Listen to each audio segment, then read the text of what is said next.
We have reared the desert locust here at ICIPE since 1991.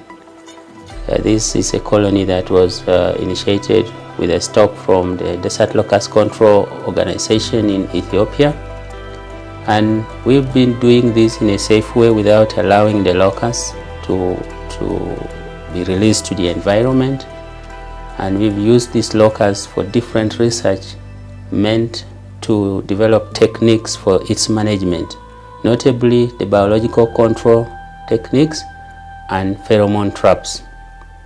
And recently, ICIPE established the Insects for Food, Feed and Other Uses program, in which we have analyzed the desert locust and found that it's highly nutritious. It's one of the most highly nutritious insects, high in protein, high in fat, high in vitamins, and also high in minerals, which are very good for fighting malnutrition, as well as being used as alternatives for protein sources in animal feed.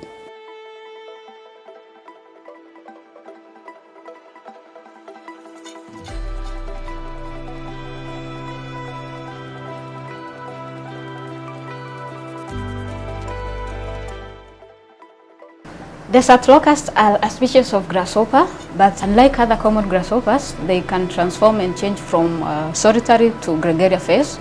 And now the gregarious phase now is the one that is responsible for the swarm. In their life cycle, they undergo incomplete metamorphosis, whereby they have the adults, the egg, and the nymph. The adults will lay their eggs in moist, sandy soil, around 10 to 15 centimeters deep, and then after laying the egg, the female is going to cover the egg with the froth. This froth now is going to protect the egg, and also when the nymphs hatch, it will be the pathway where they will come out from the ground. So the eggs will take about 2 to 3 weeks to hatch into small green hoppers. These green hoppers now are the first instars, and the nymphs, they are allowed 5 instars. So, and from each instar to the next, it takes about 5 to 7 days. And in every instar, there's molting, and there's also increase in size and even the appearance of the hoppers. After the 5th instar, it's now going to molt again. And this time now it will not be a nymph, it will be an adult, but this time an immature adult, the pink one.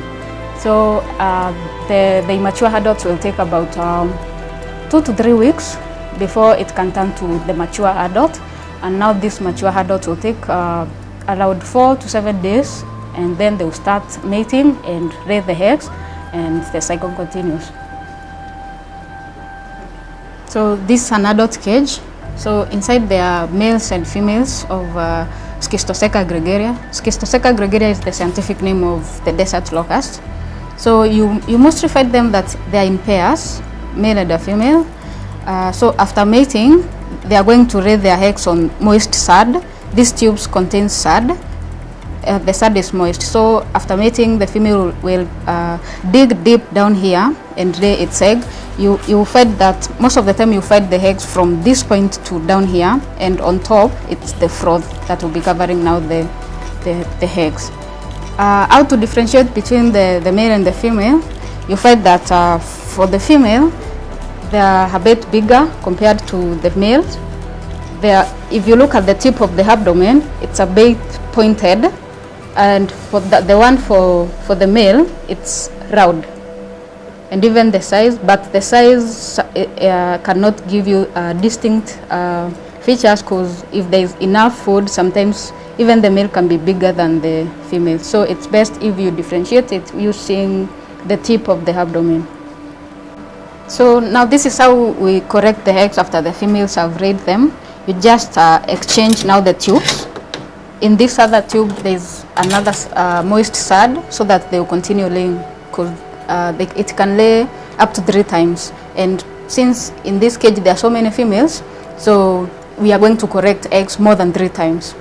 So now after you've gotten your eggs, you incubate them for about 2 to 3 weeks, and this is how the eggs looks like.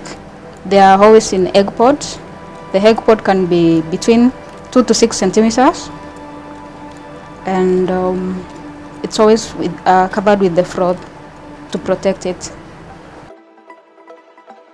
While we also look at the focus on the desert locust, which has impacted us heavily in the last 1 to 2 years in East Africa, there are several other species of locusts world over. Some are restricted to other places like South America, others to Asia, and others to Europe. And others move across continents like the desert locust, which recently migrated from Asia through the Horn of Africa and here into East Africa. So the species are many, and also the one that attacks us, the desert locust Cystosarca gregaria, is the most notorious desert locust world over. And this locust has popularly been controlled through the use of insecticide sprays, including especially using aeroplanes to spread or to spray wild, huge chunks of land, and these pesticides become a problem to the environment. Mostly it is not assessed because the focus is on fighting the damage caused by desert locusts. So, but also on the other hand, in 65 countries world over where locusts exist, people have traditionally eaten locusts from biblical times and also used them to feed livestock. So because of that realization, our focus now has gone into developing techniques which can be used for trapping locusts massively. I think recently there was an enterprise in Kenya, I think called the Bag Picture, which mobilized communities to collect locusts, and they made a mark that these things can be collected and then they can be transformed into useful products. So as we focus on controlling locusts using pesticide sprays, we should consider critically the idea of also collecting locusts for useful applications. And that way, once the technique can reduce the populations of locusts drastically, then we minimize spraying and the locusts become safe for consumption and use as animal feed. Thank you very much.